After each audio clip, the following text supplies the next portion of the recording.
Hey, someone's coming over today. Oh, you don't sound excited. It's not that. I like them. I just wish it wasn't at my place. There's always that small pause after you say something like that. If you also feel the same way, welcome. I think you're going to feel very exposed, in a good way. In today's video, we are going to explore the psychology of people who don't like having guests over.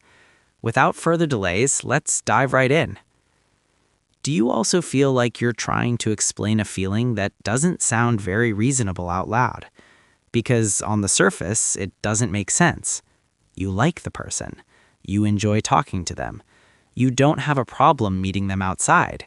But the moment it involves your space, something shifts. Your room suddenly feels different. You start noticing things you normally ignore. Where everything is placed, how quiet it is, how you move in it. And without realizing it, you're no longer relaxed. It's a subtle tension, not strong enough to panic, but enough that you can't fully settle. And that feeling is often misunderstood. People might call it antisocial, or say you're overthinking. Sometimes it gets labeled as laziness, like you just don't want the effort of hosting. But that explanation misses something deeper. Because this isn't about the guests. It's about what your space means to you. There's more going on here than people realize. Your mind doesn't treat your room as just a physical place. Over time, it becomes something much more personal, a psychological environment, a place where your nervous system finally relaxes. When you're alone in your space, there are no expectations. No one is observing you. No need to respond, adjust, or explain yourself. You don't have to think about how you're coming across. You don't have to read the room. You just exist, without being watched. And that feeling is rare. Because in most other environments, even subtle ones, a part of your brain stays active. It monitors things, tone, expressions, reactions. It adjusts your behavior in small ways you don't even notice.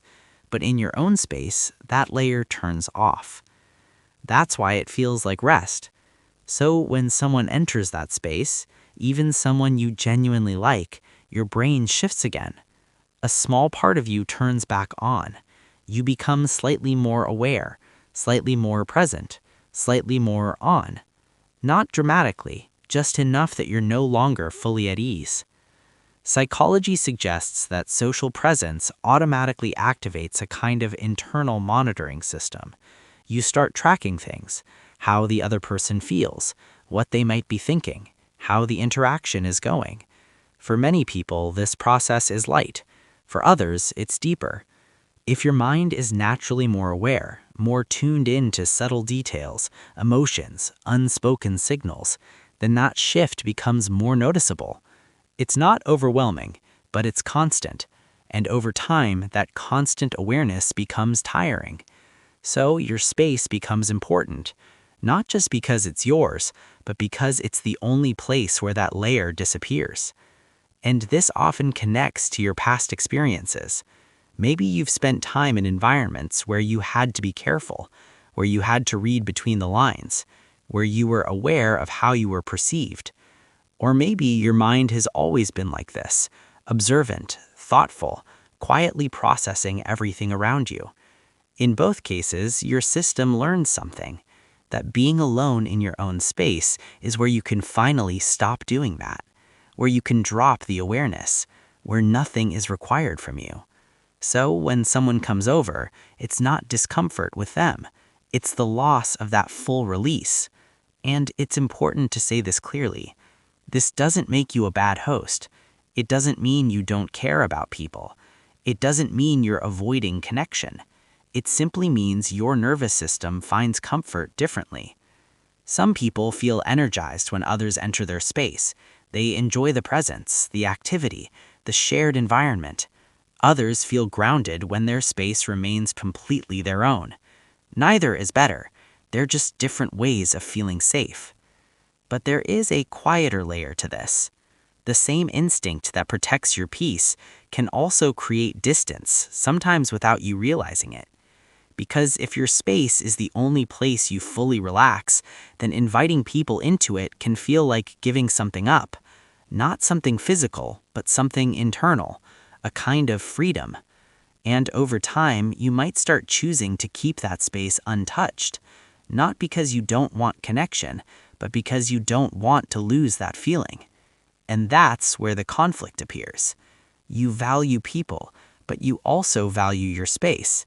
And sometimes those two things don't feel like they fit together easily. But maybe the goal isn't to force yourself to become someone who loves hosting. And it's not to avoid people either. Maybe it's just to understand what's happening without judging it. To notice that your reaction isn't random. It's not something broken. It's your mind trying to protect a place where you finally feel at ease. And when you see it that way, something softens. The guilt becomes lighter. The tension becomes clearer. You stop asking, why am I like this?